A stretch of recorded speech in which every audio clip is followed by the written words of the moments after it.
네, 안녕하십니까. 자, 저번 시간에 이어서 이 심리 파트 중에서 주장 책임이라는 게 있죠. 주장 책임과 입증 책임이라는 게 있는데 주장하지 않으면 책임을 진다는 얘기입니다. 입증 책임이란 입증하지 못하면 책임을 진다는 겁니다. 주장한다는 것은 사실을 말해야 되는 거죠. 어떤 A라는 사실이 있다. 입증이 되냐 하는 증거 자료를 또 가요. 증거 자료를. 이런 말이 됩니다. 그래서 주장 책임이란 주장하지 않아서 책임을 지는 겁니다. 입증 책임이란 입증하지 못해서 책임을 지는 겁니다. 이렇게 되는 거죠. 그럼 소송에서 이러한 책임이 누구한테 있는가? 책임이 있다는 것은 불이익을 받는다는 얘기죠. 그래서 이걸 누가 질 것인가가 항상 중요한 문제가 됩니다. 자, 그렇다면 우리가 변론주의라고 하면은 당사자가 주장하고 입증을 해야 되는 거죠.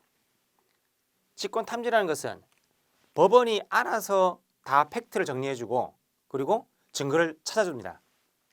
그랬을 때 주장 책임이란 주장을 해야 된다는 얘기죠. 그러니까 A라는 사실이 있다. 그래서 변론주의 하에서는 원고 피고가 주장을 하지 않으면 그런 사실은 없는 게 되니까 불리하게 되는 거죠. 그래서 변론주의 하에서는 주장 책임이 문제가 됩니다. 그다음 직권 탐지에서는 원고 피고가 말하는 게 아니죠. 법원이 알아서 사실관계를 말해주는 거죠. 그럼 이런 사실을 원고 피고가 말하지 않더라도 그러한 사실은 일단 존재하는 겁니다.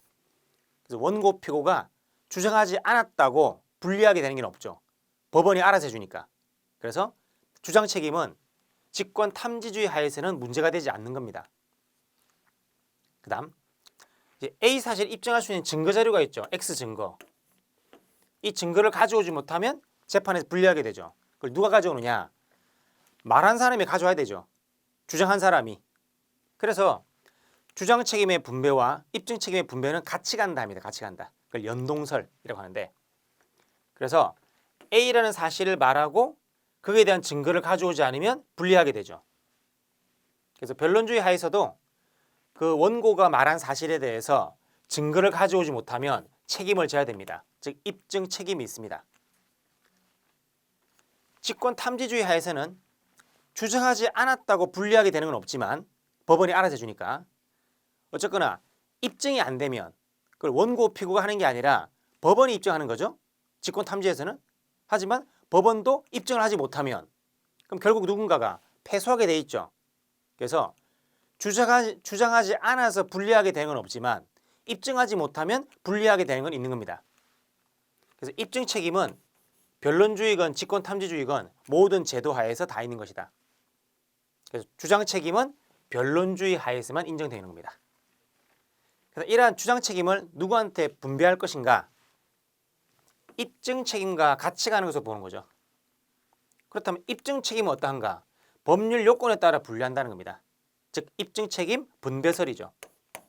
각자 유리한 사실은 각자 입증하도록 하자. 그래서 적극 요건, 소극 요건, 처분을 할 수 있다는 것은 한다는 것은 하는 쪽에서 즉 행정청이 입증을 하고 그걸 해서는 안 된다. 안 된다는 것은 원고 쪽, 즉 국민 쪽에서 입증하는 것이고 이렇게. 다만 어떤 법률이 있을 때 어디까지가 적극적 요건이고 소극적 요건이냐 분간하기가 쉽지는 않습니다. 하지만 일단 추상적으로 각자 유리한 사실은 각자 입증하도록 한다. 자기한테 유리한 사실을 주장하고 입증하지 못하면 패소하게 되겠죠. 그걸 주장 책임이 있는 자, 입증 책임이 있는 자라고 하게 됩니다. 자, 그런데 이런 분류설에 따라서 입증 책임을 지게 되는데 취소송에서는 학설 판례 모두 다 분류설에 취하는데 별로 이견이 없습니다. 그런데 무효인 경우에는 즉 무효 등 확인소송에서는 학설은 분류수를 따르는데 판례가 분류수를 안 따르는 거죠. 그럼 이거는 누가 지느냐? 판례 입장에서는 원고가 책임지는 것으로 보는 겁니다. 원고가. 원고 책임설. 왜냐하면 무효인 것은 하자가 중대하고 명백한 건데 명백하다는 판단 기준이 일반 국민이죠. 그럼 일반 국민이 볼 때 명백한 하자라는 것은 입증이 쉽지 않겠는가? 아마 이런 논리인 것 같습니다. 원고한테 전적으로 다 떠넘기는 거죠. 그러나 현실에서는 무효와 취소를 구별하는 게 쉽지가 않기 때문에 이것도 마찬가지로 각자 유리한 사실을 입증하도록 하는 게 타당하다 합니다.